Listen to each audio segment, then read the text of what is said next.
Hello friends, welcome to my channel Textile Gang. I am Prakash Kude, Assistant Professor in Yamuli Textile Engineering College, Bhilwara, Rajasthan. Today we'll basically talk about the semi-positive rate of motion. Under this first part, we'll talk about the Bartlett rate of motion without beam filler arrangement. So first we'll go into the semi-positive rate of motion. So as name suggests that semi-positive means it is not fully positive in nature. It is a combination of your positive and negative.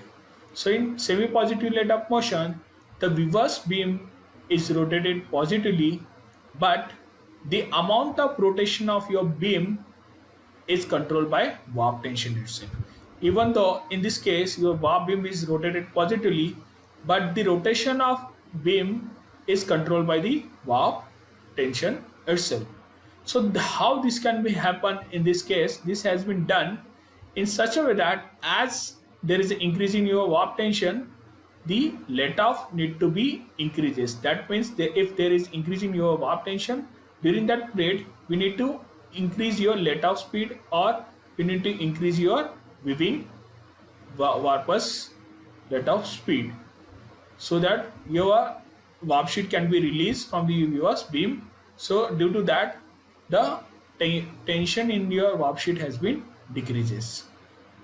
So by this way, the tension in your warp sheet has been maintained throughout your weaving from your full beam stage to the empty beam stage. So now we'll see the Bartlett rate of motion. So Bartlett rate of motion is your semi-positive rate of motion with sensitive backrest with the spring tensioning arrangement, and this motion has been operated from your sleeve sword.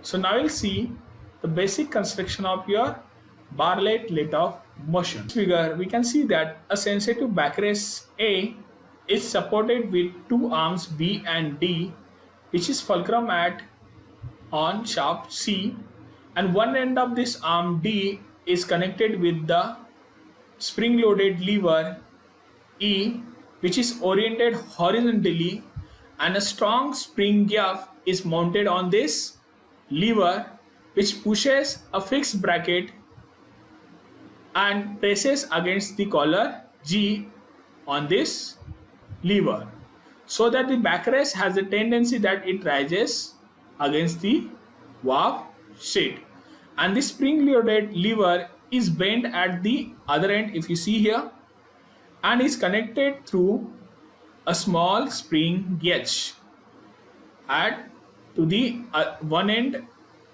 of this pendulum lever, and this pendulum lever has the fulcrum point at the middle J, and the lower end of this pendulum lever, if you see, there is a pawl lever has been attached. At the lower end of this pendulum lever is attached to one end of your pawl lever, which is ultimately connected with your pawl, and the pawl lever carries a stop rod, or you can stopper, you can say that here L, and is connected to the draw hook M, which is ultimately connecting with your slave sword. So one end of your pendulum lever is connected with your pawl lever, and another end is connected to your spring systems, and this pawl lever, the other end, if you see here at the center, it is connected with the draw hook M, which in turn is connected with your slave sword, and this other end of this pawl lever carries a pawl O, which is rest on this ratchet wheel P, and the ratchet wheel is connected with this short shaft carrying a worm Q, which is connected with your beam wheel through worm wheel R, and the beam pinion S. There are two beam wheels at each end, left hand side and right hand side of the weaver's beam flanges U, so that the beam rotates smoothly and the warp sheet can passes over the sensitive backrest. If you see here, the warp sheet has been passing through the sensitive backrest to the weaving area. So In this way, the backrest is ultimately sensing device for the increase or decreasing your warp tension. So from this, we seen that how the there is a construction of this Bartlett let-up motion. Now we'll see how this Bartlett let-up motion has been worked. The first part is the beam drive. How the drive goes to the beam when warp tension has been increased or in regular running of your loop. So initially, as you know, that the drive to this mechanism comes through the sleigh sword. So as sleigh sword has been moved forward, this draw hook which is connected with this, it its contact with the stopper on this pawl lever and draws this draw lever or pawl lever forward. This in turns result in the pawl lever turning this ratchet wheel.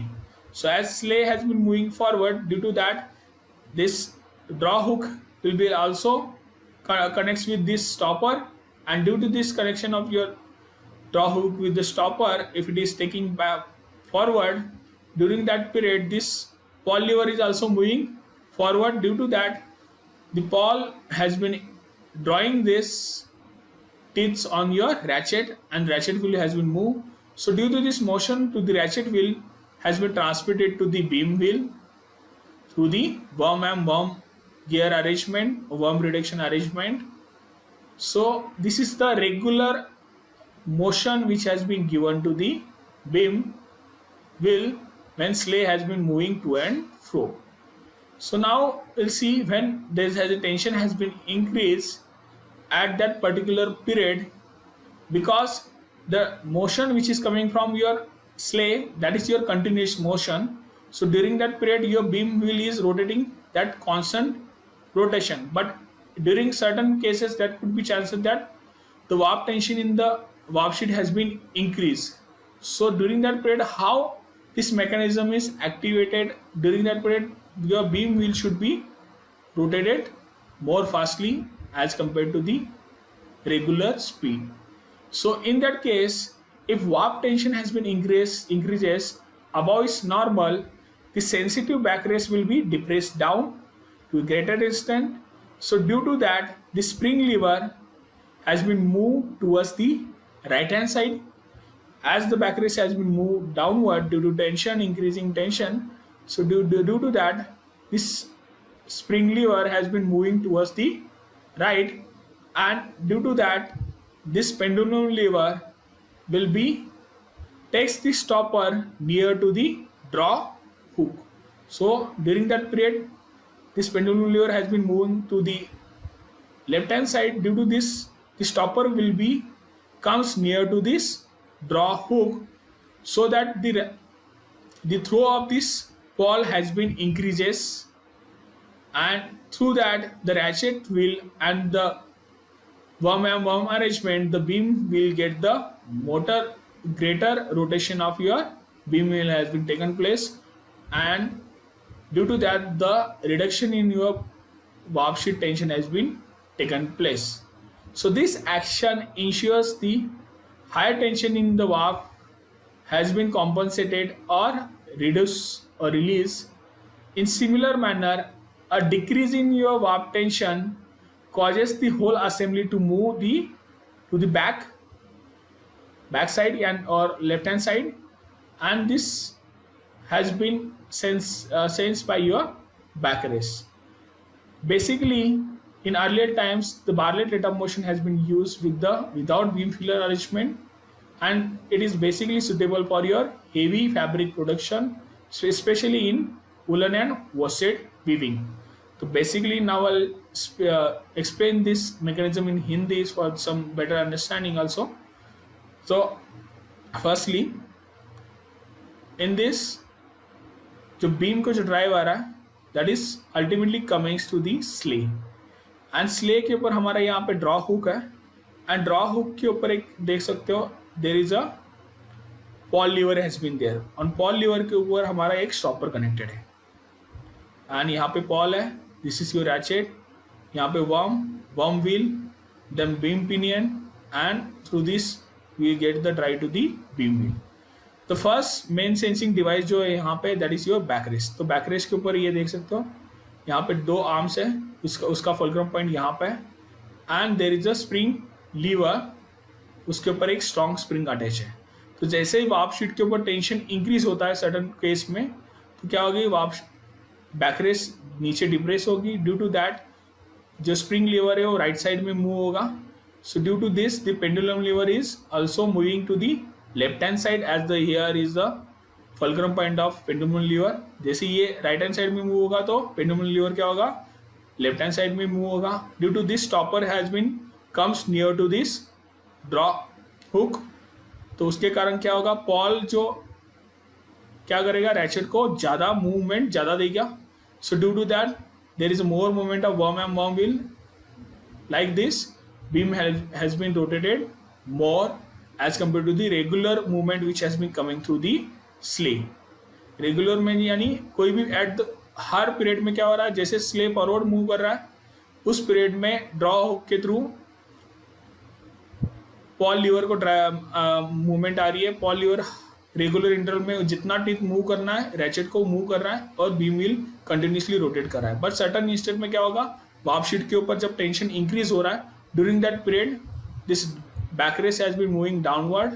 Due to that due this spring arrangement tensioning arrangement this has been moved to the right hand side and due to that the stopper has been comes near to the draw hook and उसके कारण तुम्हारा Paul जो करेगा वो ज़्यादा तुम्हारे ratchet को move करेगा।